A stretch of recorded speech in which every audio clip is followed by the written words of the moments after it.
Greetings, Brother Edison. How are you? Greetings, Mani. I am well. That's wonderful.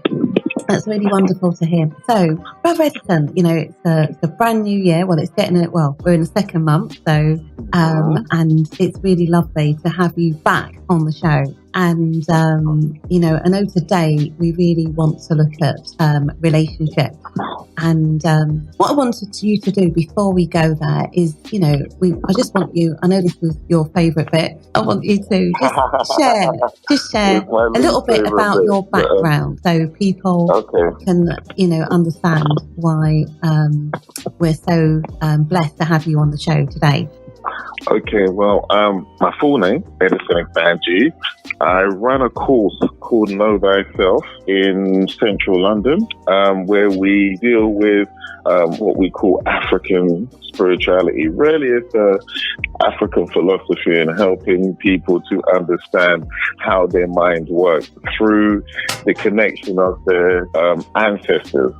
So we literally show people how to have a better dialogue with that inner voice that they have within their mind and how they can use that to guide them, help them, and basically heal themselves in due course.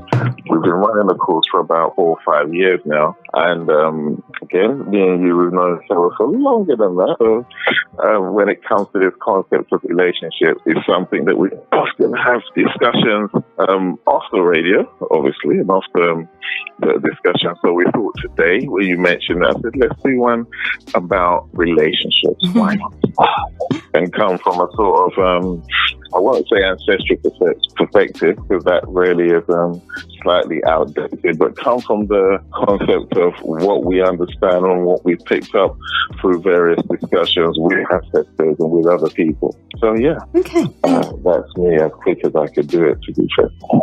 Okay, so Brother Edison, what I'd like is just to go back to basics. What would you, in your opinion, what would you say a relationship between, two people, obviously we can use the word romance, we can use the word, two people who have, more sort of sexual desire towards each other, whatever way we want to put it. But what would you say, what would you say is the purpose of a relationship?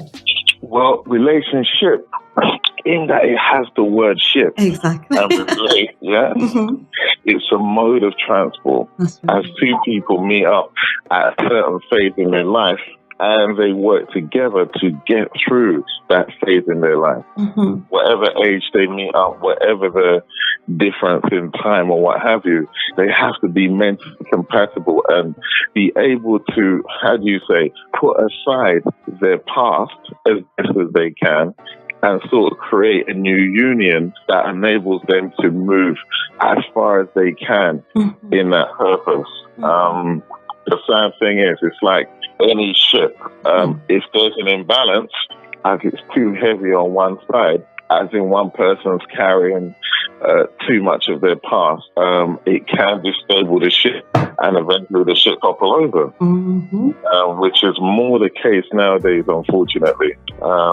Relationships for me is where two people genuinely come together with the actual idea of moving forward in themselves, knowing that they have someone by their side who can basically enable them to grow without challenging them. And in the same breath, both of them, if they can come together mentally, financially, spiritually, move forward as a couple in that respect as well. Obviously, the original intent was to bring little ones to this world, but that's not necessarily, you're going to do that with everyone you meet or every relationship you're in. Some people are healing, and then some people are teachers, positive and negative, unfortunately.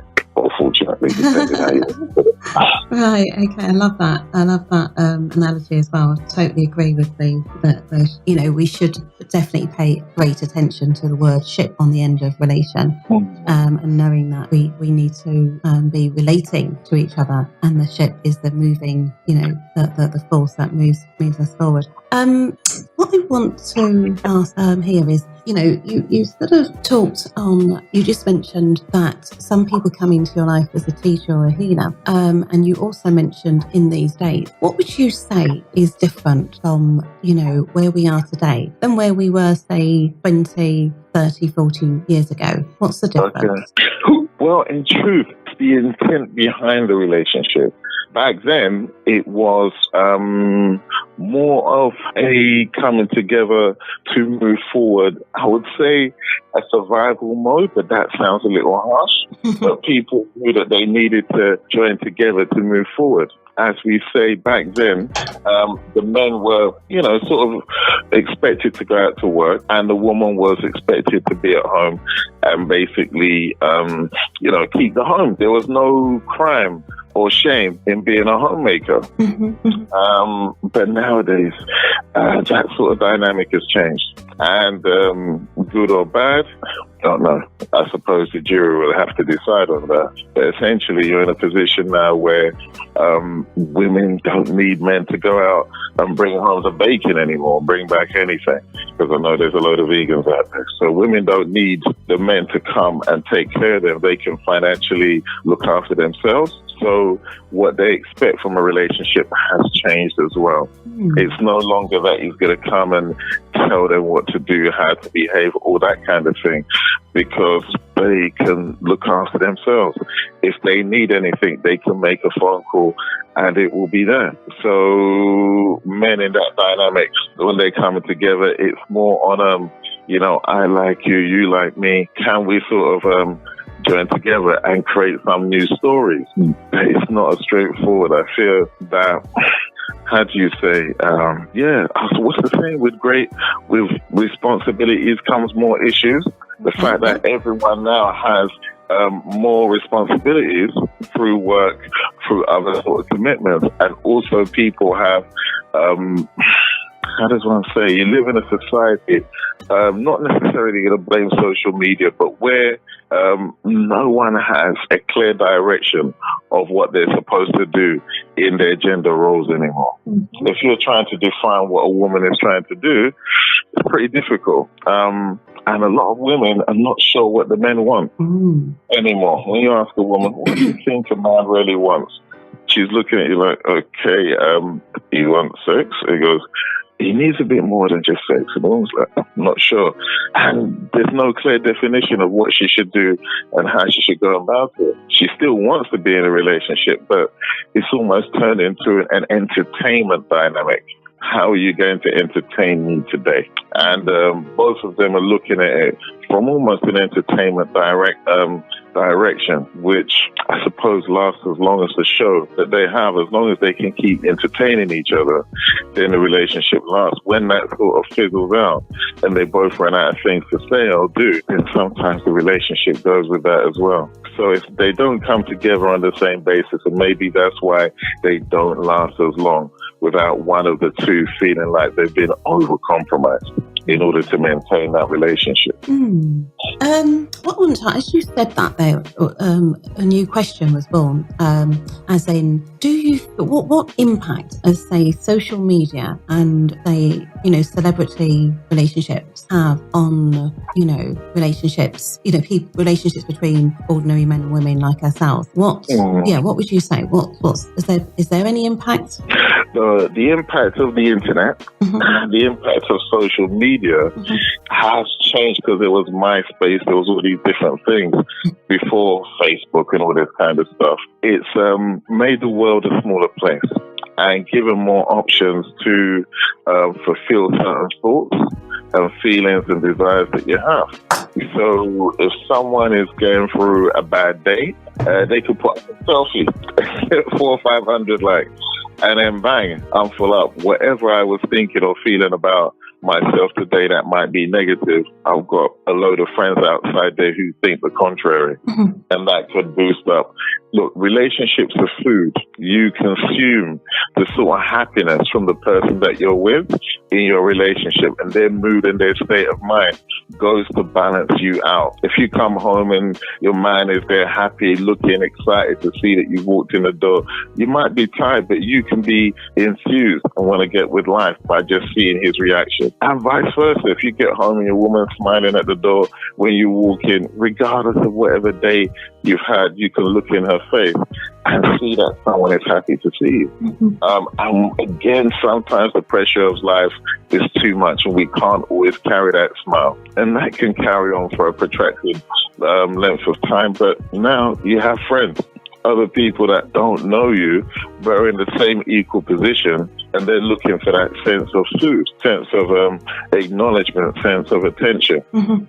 So you can acquire that quite easily by just going online, putting something up, getting so many likes. I love the word like, very clever. Because again, as soon as you get a like, that is a nice sort of credit of energy, which is of a positive nature, which can pick you up. If you got 1,000 likes, whoa, I've really done well. You know what I mean? So essentially, social media has created a way in which people can get food from outside of their relationship a lot easier than before. So what you're saying is getting these likes in abundance is almost superseding what any sort of human partner can give to their partner, because if they can go on there and have all these people show them love, and if you're in a relationship and you're coming out of you're maybe you and your partner's having a difficulty, and it takes people maybe a minute or so to regroup themselves and get back into that love zone. So what you're saying is people are no longer working through their issues. People are no longer going off, obviously having maybe a disagreement and going off and thinking about it. They're going straight to their page, their Instagram or their Facebook to receive the love. And is that? I'm trying to. Well, in honesty, no. What you're saying is correct, but I don't think it's entirely that. I think people still hopefully sit down and discuss with one another what the issues are. Okay, that's great. Yeah, that's great to hear. Yeah. But again, we are talking at cross purposes in that dynamic sometimes. But to go back to the first thing, you can go to your page and get a quick fix if your storyline is like that online. Because some people don't have a big social media presence. And some people do, so that they can use that as an option. But again, when we go back to each other and then have the discussion, we find that we speak two different languages, even though we use the same words. The way in which the woman looks at the relationship and the way in which the man looks at the relationship are at cross purposes. And there has to be that re-education as into what the man is trying to say and what his end agenda is, and what the woman is trying to say and what her end agenda is, and what she's looking from the situation. And that's where our paths sometimes get broken or crossed at that time. Right, yeah, I hear that.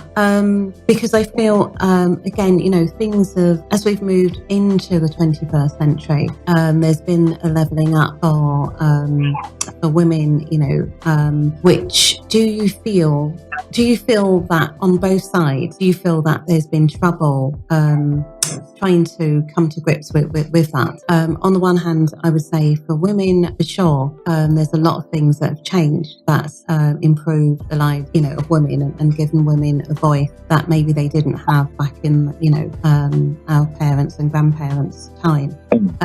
But would you say that that has kind of caused men a lot of issues in the sense that women have changed and women require more than maybe, or not so much more, but different things than say back in the day? It's something that I've had discussions in classes that I've done about the concept now of women not having a cultural identity to give them instructions for how to conduct themselves or behave within a relationship, not even relationship, within society. Okay, we have a scenario where, especially black women, they don't, especially in the West, what culture do they lean on? The African, the Western, or they've had to literally create a whole culture of instructions, what do they do in a relationship? Since things have changed so much, they're almost like making it on the fly. And that's cool if you have an end goal and you have an end vision of where you're trying to get to. Because if you leave your house and you don't know where you're going, you won't know when you've got there. So you have to have an end goal and an end vision to say, I want my relationship to be like this, I want my relationship to be like that. And then know what to do and have it seem a positive way of having to get there, because no one's leaving breadcrumbs, no one's explaining what a good relationship should be like, and no one's explaining how to make it last. So everyone is trying to scramble and work out how to achieve these things without knowing the best way to go about it. So now I feel things are worse, and now we're in a dynamic of because it's another thing we've got to talk about, the whole concept of emotional intelligence. That seems to be the big buzzword at the minute, and the concept of narcissism, where these are terms I never heard growing up. I never. But now everything seems to be either you're I'm more emotional intelligent and you're a narcissist. So you're being labeled like I'm a Christian and you're a heathen, you know what I mean? Like that. Before you even opened your mouth or say anything, you're always being marginalized and you're trying to defend the label. Think about how you're defending a label as opposed to rectifying the situation. We're missing the sort of vital dynamics of appreciating that women feel before they think, and men think before they feel. So in a dialogue, especially in the beginning of a relationship, the woman is feeling the guy. I feel him. I want to be around him. I want to know what he's about. All that kind of thing. The guy is thinking about the woman, but he hasn't felt her yet. He doesn't know what that is like. The fact that the woman is an internal thinking being, and she has to feel the guy to know what he's like. The man is not in that position. So she can come and be very sort of full on in the beginning of the relationship. And when she's essentially felt the guy, he's not quite what I expected. Don't know how I'm going to play this. Can I sustain this for an indefinite period of time? Then she cools down and she's more reflective. She's now felt the person, now she's now thinking. The guy has gone in the other way around. So he's gone in, not sure what he's really going to get into. The next thing he finds, oh man, I really like her, when he's got involved with her. But she is in the opposite phase. It's like phases of the moon, where one is waxing and the one is whatever, for 4 minutes, just not the same thing. And when they're having discussions, it's at cross purposes, because we always, or we say recently, women fall in love with the story, what we're going to be, how we're going to go, what's our lives going to be, all of that kind of thing. Men fall in love with the woman. They fall in love with her. So when the story she feels, we say men fall in love and women fall in need. Because when they feel they no longer need the guy, the love is gone. But the guys are still stuck there because they fell in love with her. That's just how dynamics of our minds work. So you have a situation that later on, when the woman now is ready to go, or she doesn't feel the story anymore and she's lost her connection with the guy, she will battle hard first to maintain that story. So sometimes she's talking to the guy, what's going on, what's happening? And she's literally saying, this story is crumbling. Can you do something to put it back together so that I can see the vision inside my mind? And then I can use that as a vehicle to keep things going. And the guy is confused. He's like, well, but I love you.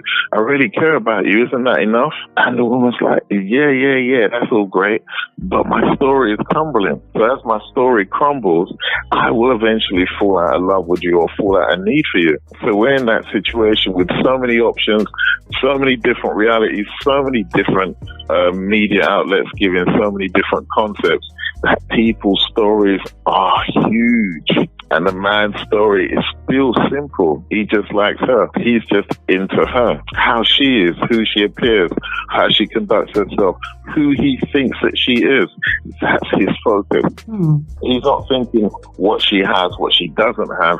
Those things are irrelevant. It's only older when he appreciates, when we look into her story before I get involved. Because the younger guy doesn't even think about those things. He's just into her.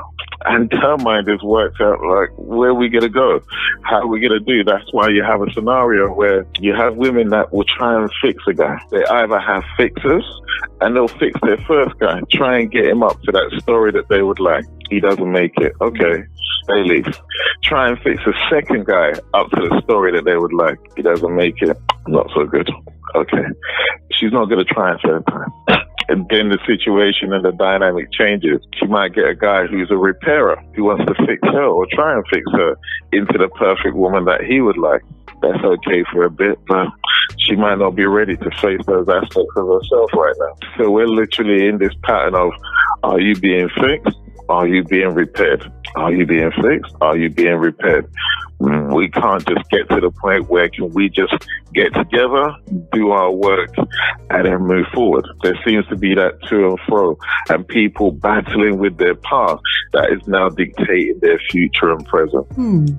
Yeah, very deep there, Brother Edison. So, yeah, what I'm hearing is communication issue, language issue. When you talked about women being, feeling first, in their emotions, and men thinking first in their analytical mind. Is that a big part of the problem, in the sense that, they're both coming from a different faculty, a different aspect of themselves? They're having two conversations where a guy is literally, he lives for the moment. He lives for the exciting times. That's why his best part is the nighttime, when they're all going to get to go to bed and all that kind of stuff. That is the best part of the day for him. All the rest of the day was leading up to that. But she's looking at the whole big picture. It's not just that is nice, but she's looking at everything else as well. So when she's telling him about this and that, and he seems non-connected, because he doesn't process those things. That's not the big be and all for him. He's for the moment, she's for the story. So it's almost like men are not listening, because she's trying to explain everything that is happening in her world, in her understanding and how she'd like it. Everyone says it in their own way, but that's what she's trying to get across. And he's not able to see that imagery all the time, because some of it might not be pertaining to him. Some of it might be with him.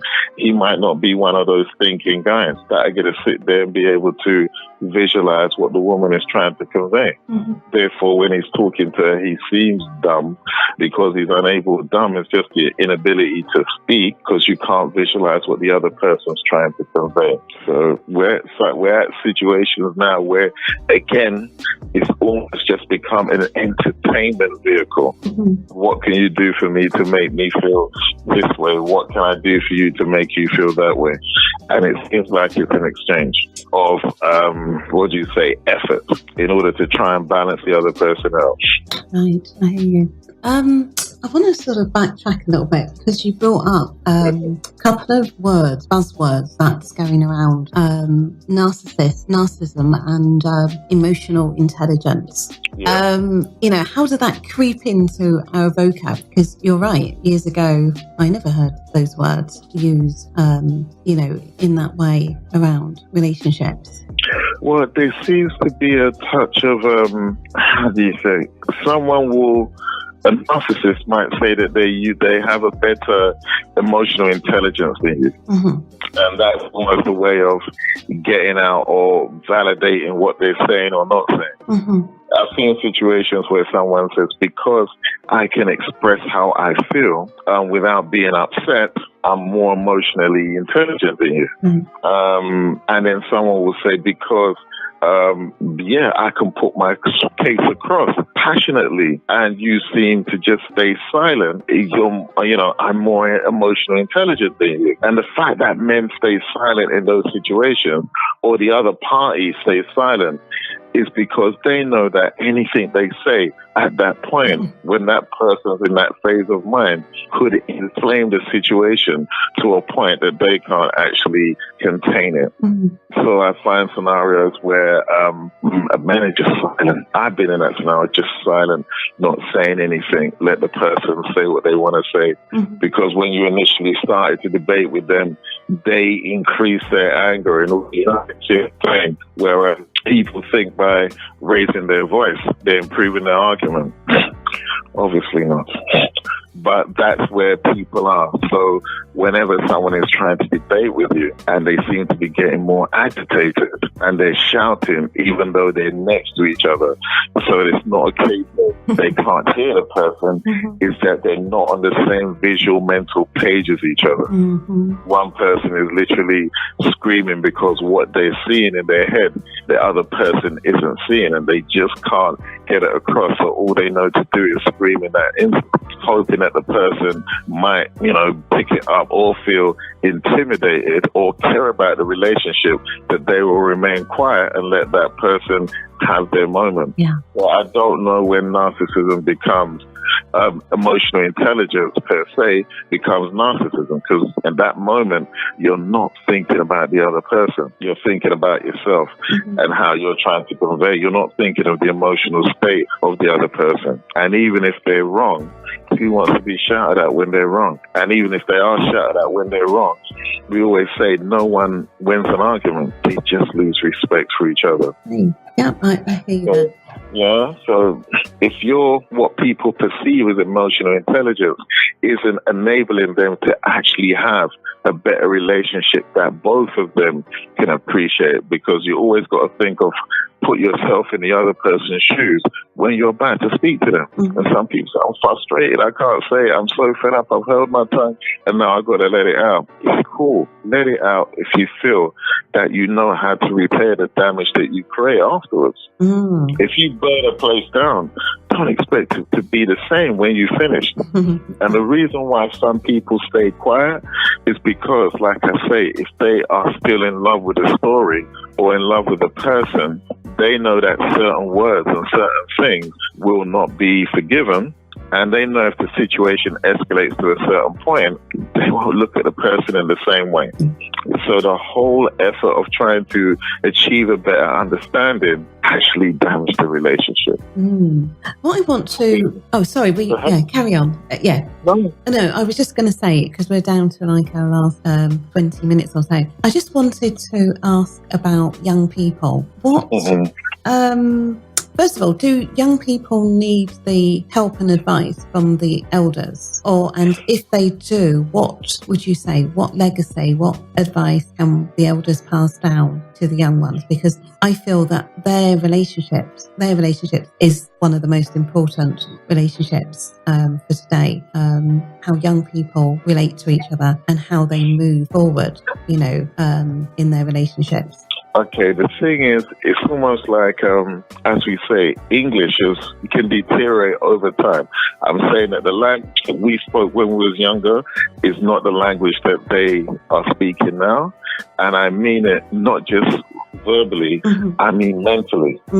So we're in a situation where the children have been brought up in a care fast food reality when it comes to relationships and scenarios like that. The elders, you see, the problem is it's quick and easy to blame the elders, saying that the elders haven't shown them this and haven't shown them that. But who knows whether the elders worked it out correctly themselves and were able to pass on, because I've never seen as many people by themselves that are older than before. It never used to be like this. But now there's a lot of people by themselves, and they've been so damaged by not the best of relationships that they don't want to go back into them again.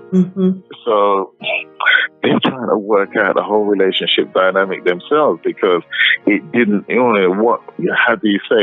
it didn't live up to what was it supposed to be. It was like, okay, well, what am I supposed to get out of this? What am I supposed to enjoy? How is this supposed to work? So as the elders, per se, are still working through their own relationships, what advice can they give?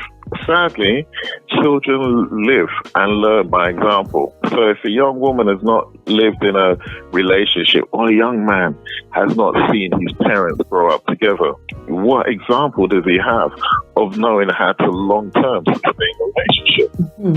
we haven't stayed together to give them examples of how to know how to be long-term relationships together. They're seeing disjointed situations all the time, and now they have to work out a new fantasy in order to them to maintain their situation.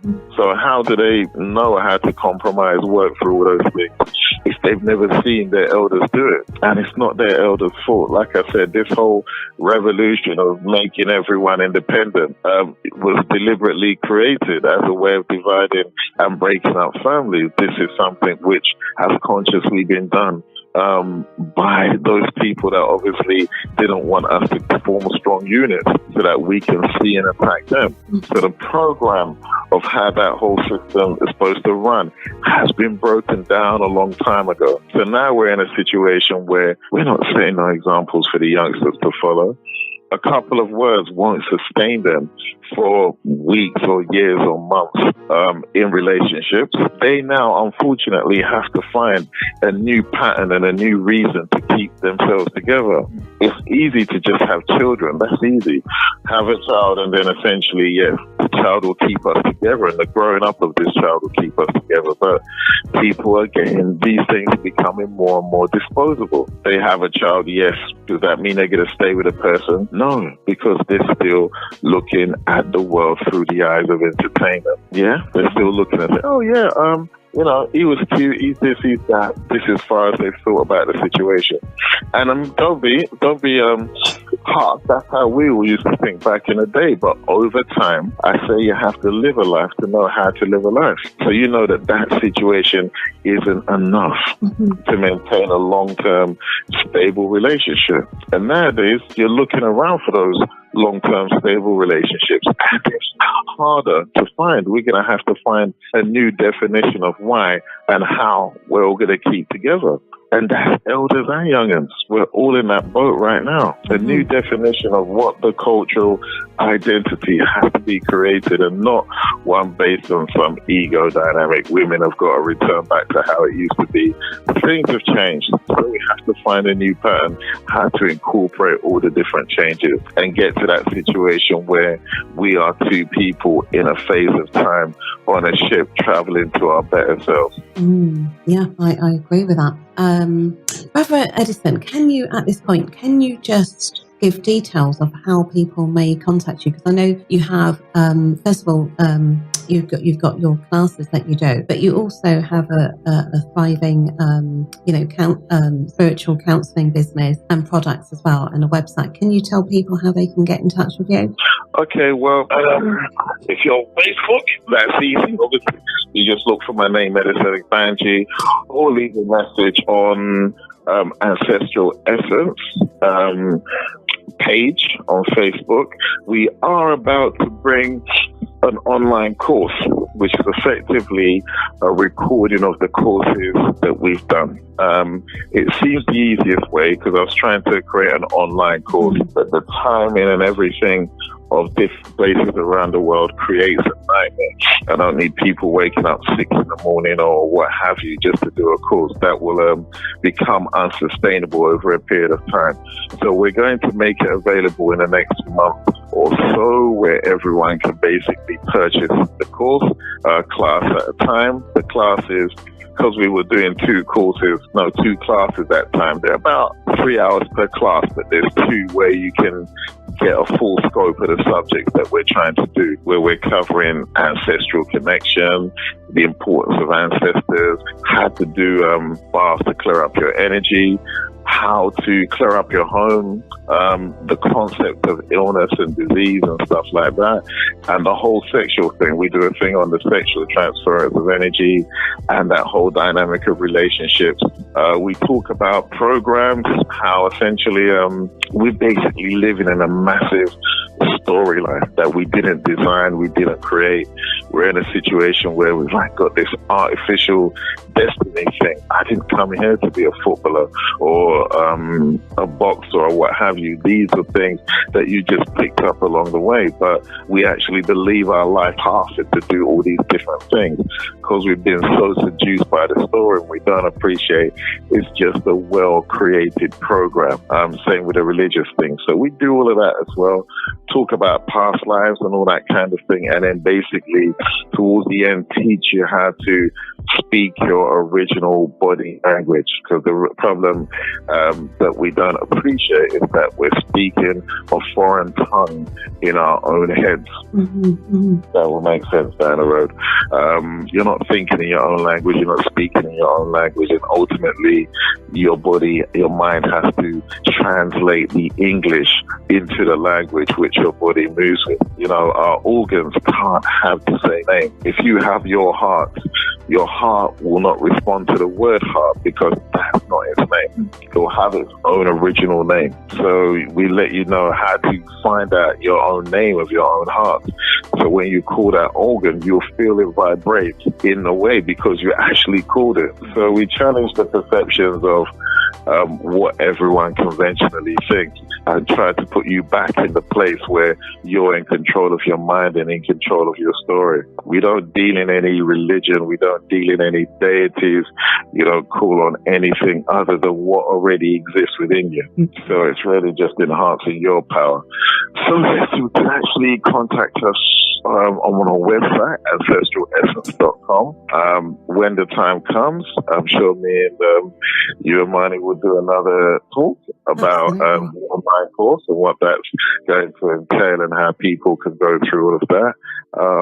We also do some oils where essentially we have about 3 or 4, and they're all designed on the whole concept of one, protection oil to clear your mind. Effectively, the thing that we suffer most with is our own internal attacks from voices within our mind, putting us down, making us feel less. The oil was designed with knowing how those things come into your mind and basically, you know, shutting them down so that your mind is a lot clearer and you can actually function a lot better within yourself. We have one we call space clearing, and the design of space clearing is, I know it sounds a bit simple, but effectively all of us are every day picking up energies where we're going to and fro. And these energies, because we're electrical beings, are attaching to us magnetically, coming in our house, coming in our home. And then essentially when you're going to bed, carrying all that energy inside your bed. So often, and even our own thoughts are basically then literally, as we are energy, magnetizing our bed with those thoughts and feelings. So we could have a great day, come back in our bed, we're in a headache again because the day before you left that energy in your bed. So the oil effectively is to help you wash the energy out of your clothing and literally try and put at bay some of the frequencies that you bring into your own home. We have the dragon's blood, which is really designed for people that have aches and pains based on, best way to say, energy transference from different things. The most common place people have pains, lower back, and in the center of their back. These are places where if energy from other people want to enter or attack you, they come via those portals. Center of your back, top of your head, your feet.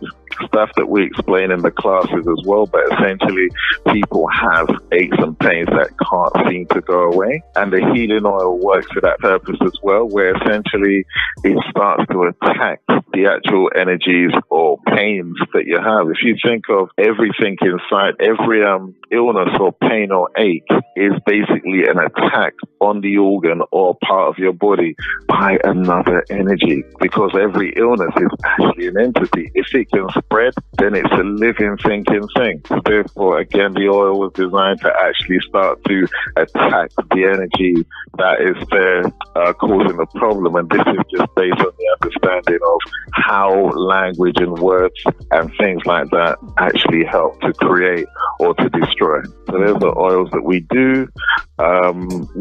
We do reading.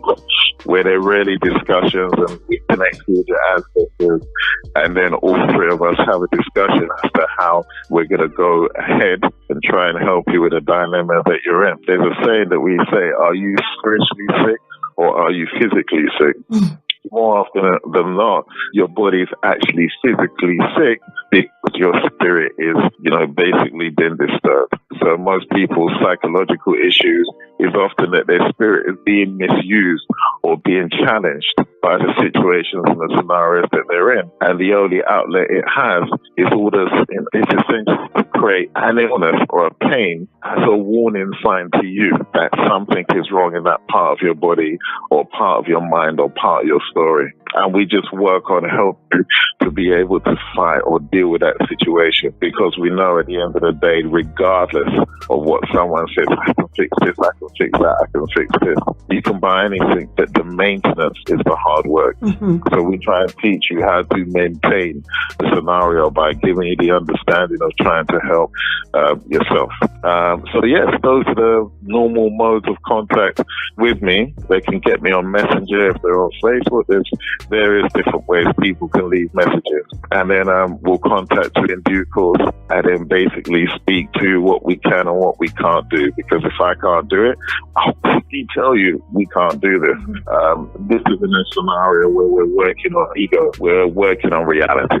We don't like to say what we can't do, but what we can do will give you the best advice as into how to go forward and deal with it. Okay, Brother Edison, thank you so much for taking time out to be with us this evening, and yes, definitely looking forward to more conversations with you where you share the wisdom, and thank you so much. This was wonderful. No problem, Imani. Thank you for having me again.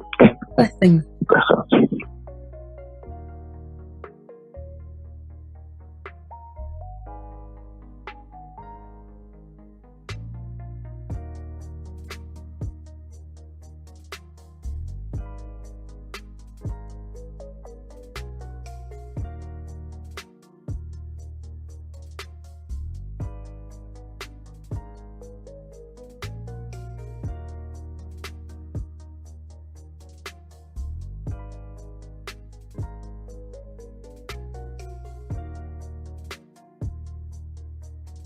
The Imani Speak Show, 10 p.m. to 1 a.m. Sunday nights on ConsciousRadio.com.